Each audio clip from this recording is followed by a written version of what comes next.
Hey guys, सो अभी हम Monday को देखेंगे कि मार्केट क्या परफॉर्म करेगी। भी हम क्या-क्या प्रेडिक्शन लगा सकते हैं, भी मार्केट कैसे मूव कर सकती है। तो अभी जो मैं ये वीडियो चलाऊँगा वो भी मैंने जो फ्राइडे को मैंने लास्ट ट्रेड लिया था, जो जिसको मैंने लाइव में डिस्कस किया हुआ है, तो वो वीडियो चलेगी। उसके बाद मैं आपको इस वीडियो के बारे में बताऊँगा कि हाँ, हमारा मंडे के लिए क्या प्लान हो सकता है, क्या ट्रेड प्लान हो सकता है। Guys, so this side Jatin. तो आज हमने क्या किया है कि हिलेगा मिलेगा के सेटअप के ऊपर एक ट्रेड लिया है निफ्टी 50 के अंदर। वो भी अपने आने वाले 10-15 दिन का मतलब जो वो है रेंज है उसके मुताबिक लिया है। तो यहाँ पे भी जो मेन सेटअप क्या है, किस सेटअप्स के अकॉर्डिंग जो है वो मैंने ट्रेड लिया है। तो यहाँ पे ये देखो, मार्केट यहाँ से डाउन ट्रेंड में है। डाउन ट्रेंड के बाद उसने ये बेस बनाया, उसके बाद सेकंड बेस बनाया। सेकंड बेस मतलब ये दो आर जो है डब्ल्यू पैटर्न में भी, ये डब्ल्यू पैटर्न के अकॉर्डिंग जो है ये पैटर्न शायद ऊपर जाएगा। ठीक है, तो यहाँ पे जो हमने मतलब ये स्विंग किया, देखो हिलेगा मिलेगा आवरली टाइम फ्रेम में 20 एसएमए के ऊपर क्रॉस भी कर दिया है प्राइस, और हिलेगा मिलेगा बाय में किया है। तो अब हम इसको देखेंगे क्योंकि जो इसमें हमारा जो एसएल होगा इस कैंडल के नीचे जो क्लोजिंग होगी उसके ऊपर जो है वो हमारा एसएल होगा। ठीक है, तो अब यार ये इसीलिए है क्योंकि ये लाइव है। अभी मेरी जो पोजीशन है, मेरी 1 आवर की क्लोजिंग भी ली थी मैंने इसको। तो अभी मैं जो है, मेरी पोजीशन है, मैंने 532 पे खरीदा हुआ है इस प्राइस को। ठीक है, तो अब मेन इसमें रीजन क्या है परचेज करने का। आप ये देखो कि ये डब्ल्यू पैटर्न की तरफ जा सकता है। अगर यहाँ पे इसके ऊपर 23,770 के ऊपर अगर ये गैप अप या बुलिश कैंडल के साथ क्लोज होता है तो हमारा जो है वो ट्रेंड कंफर्म हो जाएगा। और अगर यहाँ पे ये नेगेटिव कैंडल बनाता है तो हम यहाँ पे अपना लॉस भी बुक करके एग्जिट हो जाएंगे। तो देखते हैं आगे, स्टे ट्यून रहो, देखो आगे क्या रिजल्ट आता है इसका क्या। सो हे गाइस, अभी जो है वो 2 बज चुके हैं। तो 2 बजे जो हमारा प्राइस था जो हमने यहाँ पे परचेज़ किया था 23,570 के आसपास, तो वो अपने ये प्रीवियस जहाँ से ये डाउन हुआ था उसके पास आ गया है। तो अब हमें ये देखना है कि ये जो आवरली कैंडल है क्या ये इसके ऊपर क्लोज होती है कि नहीं। ठीक है, 2:15 या मतलब 2:15 3:15 बजे तक ये जो प्राइस है अगर इसके ऊपर क्लोज होता है तो हम डे टाइम फ्रेम के लिए हम इसको अपना यहाँ पे अपकमिंग रेजिस्टेंस जो है वो 24,000 तक इस मतलब प्राइस को हम देख सकते हैं। ठीक है, तो अब जो हमारा टारगेट रहेगा, इसके बाद के टारगेट्स क्या होंगे, ये जो प्रीवियस स्विंग्स हैं 24,246 के आसपास। तो ये जो हमारी जो अभी पोजीशन करंटली रनिंग प्रॉफिट चल रहा है, रनिंग प्रॉफिट 8700 के आसपास जो है वो चल रहा है। तो इसमें अभी भी रिसेंटली मैं इसको बुक नहीं कर सकता, बुक कर भी सकता हूँ but according to my setups, मेरे सेटअप्स में क्या है कि ट्रेड मिलेगा कम। ठीक है, पर लॉस मिलेंगे छोटे, प्रॉफिट्स मिलेंगे बड़े।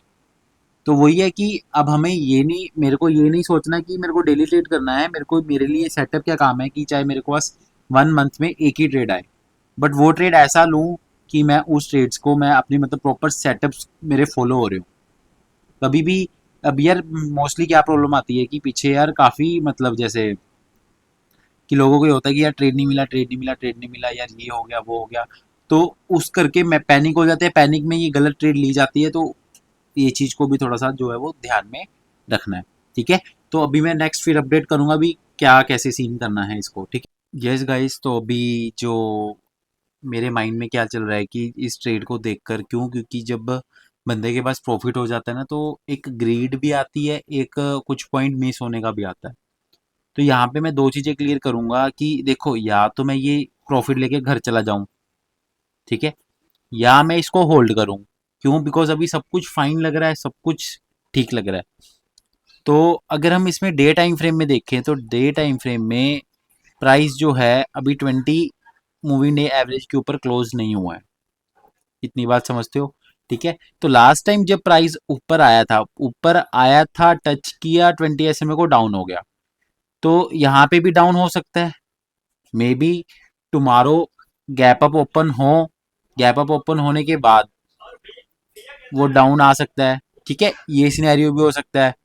तो अभी ये आज मेरे ख्याल से फ्राइडे क्लोजिंग है तो वीकली टाइम फ्रेम में चलते हैं। तो वीकली टाइम फ्रेम में वही है ना सीन, देखो यहाँ पे गया, ऊपर गया, इसको टच करके फिर नीचे आ गया। तो मतलब ये सारे सिनेरियोज हैं। तो इसमें हम जाते हैं किसकी तरफ कि तभी हम दो लोट क्यों लेते हैं, दो लोट लेने का अपना कारण क्या होता है कि यही कारण होता है कि दो लोट लेने का कि हम एक लोट से एग्जिट कर जाएं और जो सेकंड लोट मतलब है उसको पड़ा रहने दें, ताकि ये होगा कि हमारा 50% प्रॉफिट बुक हो जाएगा। ठीक है। और तो चलते हैं निफ्टी फिफ्टी की तरफ। और रिसेंटली अभी मैं ट्रेड के बारे में बता दूं, तो ट्रेड मेरा अभी वन लोट मैंने सेल कर दिया है, वन लोट मेरे पास अभी पड़ा है। ठीक है, तो उसका रिजल्ट देखते हैं मंडे को क्या होता है। तो अभी हम चलते हैं मंडे की तरफ। ठीक है, तो मंडे को क्या मार्केट कर सकती है, क्या उसकी एक्सपेक्टेशन है। ठीक है, तो अगर हम बात करें लास्ट टाइम, लास्ट टाइम क्या हुआ था जब मार्केट ये रिवर्स कर रहा था तो 20 एसएमए के पास जाके उसने रेजिस्ट किया। रेजिस्ट करने के बाद मार्केट डाउन हो गया। ठीक है, तो अब रिसेंटली क्या है कि या तो अगर इसको ऊपर जाना है तो गैप अप क्लोजिंग होगी, गैप अप ओपनिंग होगी, गैप अप ओपनिंग होने के बाद कैंडल जो है वो 20 एसएमए के ऊपर क्लोज होगी। लाइक लेट्स सपोज एंगल ये हो गया। अगर जैसे ही 20 एसएमए के ऊपर क्लोज होती है तो हमारा जो हिलेगा मिलेगा है वो भी प्रॉपर बाइंग में आ जाएगा। तो इसके लिए हम क्या होगा कि ये जो वन डे टाइम फ्रेम के अकॉर्डिंग है कि ये ट्रेड जो है वो हमारा पॉजिटिव की तरफ बढ़ता जाएगा।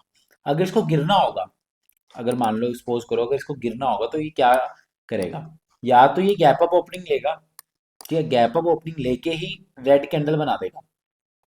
ठीक है, अगर रेड कैंडल बनाएगा तो क्या होगा कि हमें उस ट्रेड के अंदर एग्जिट मतलब हमें जो मेरा जो एक लॉट है वो मैं एग्जिट कर दूंगा। ठीक है, तो क्या होगा कि अगर उसने गैप अप ओपन लिया, देखो यहाँ पे अब बात करें कि क्या चीज होती है। अगर मान लो जब किसी ने यार अगर किसी ने यहाँ पे बाई की है, अगर वो गैप अप ओपनिंग हो रहा है तो उसको कितना प्रॉफिट मिल रहा है, उसको डे नाइट, उसको मतलब ये जो डे नाइट में प्रॉफिट मिल गया। तो वो वहां पे क्या होता है कि वहां पे इंस्टेंट सेलिंग आ जाती है। ठीक है, क्यों, जिसने यहाँ पे खरीदा है, ठीक है, वो यहाँ पे उसको गैप अप ओपनिंग हो जाएगी, 200 पॉइंट में मिलेंगे तो उसको एक इंस्टेंट प्रॉफिट दिखेगा, तो वो क्या करेगा, वो सेल कर देगा, वो ट्रेड से एग्जिट कर देगा। और साथ में क्या होगा, यहाँ पे जो सेलर्स आए, देखो यहाँ पे सेलर्स ने पुश किया डाउन होने का, यहाँ पे सेलर्स ने पुश किया, तो यहाँ पे क्या होगा कि सेलर्स जो है वो अपने प्राइस को एवरेज करेंगे, एवरेज करने के बाद क्या होगा कि प्राइस जो है वो डाउनफॉल की तरफ जाएगा। ठीक है, अगर सिनेरियो दूसरा भी है, अगर हम बाइंग साइड देखते हैं, अगर ये क्लोजिंग कल की जो मंडे की क्लोजिंग है वो 23,000 नो 24,000 से ऊपर की होती है तो आप उसको सेफ साइड समझ सकते हो, तो आप उसको पोजीशन को मैं जो है जो मेरी पोजीशन है वो उसको मैं होल्डिंग की तरफ लेके जा सकता हूँ नेक्स्ट डेज के लिए भी। क्यों, क्योंकि यहाँ से वो जो है वो अपर रेजिस्टेंस फेस करेंगी डेली टाइम फ्रेम में यहाँ पे। तो हमारा टारगेट होगा 24,700 के आसपास। ठीक है, क्यों, क्योंकि देखो मतलब प्राइस के पास स्पेस थोड़ा ही है, अगर इसके ऊपर क्लोज होगा तो बेटर रहेगा। अगर हम वीकली की बात करें तो वीकली में वही सीन है ना, प्राइस जैसे ही ऊपर हुआ उसने इस ईएमए को टच किया, टच करते ही प्राइस सीधा नीचे है, तो क्या पता ये प्रेडिक्शन भी हो सकती है। ठीक है, तो हमें हर सिनेरियो के लिए तैयार रहना चाहिए, हमें अपने माइंड के अंदर हमेशा ये नहीं बनाना चाहिए कि हमें आज बाय ही करना है, आज सेल ही करना है। हमें ट्रेडर को ऑलवेज रेडी रहना चाहिए कि बाइंग के लिए भी सेलिंग के लिए भी। ठीक है, अगर हम बायस्ड हो जाए ना किसी की तरफ भी, अगर हमने बाइंग का देखना है तो हम क्या करते हैं कि हम हमारे माइंड में ये रहता है कि हम यार बाइंग के ही देखें, बाइंग की देखें, बट जबकि वहां पे हमें सेल सिग्नल मिल रहा होता है। तो सेल सिग्नल मिल रहा है, कोई बात नहीं है, सेल मारो। ठीक है ना, हमेशा हमें रेडी रहना चाहिए, we have to ready on the both side, buying और सेलिंग। ठीक है गाइज, तो अभी हम चलते हैं मतलब ये निफ्टी फिफ्टी हो गया। ठीक है, तो ये जो अभी देखो पोजीशन जो है वो मेरी वन लोट की अभी जो है वो पड़ी है, तो देखते हैं मंडे को क्या होता है। ठीक है, तब तक के लिए ये ऑल द बेस्ट।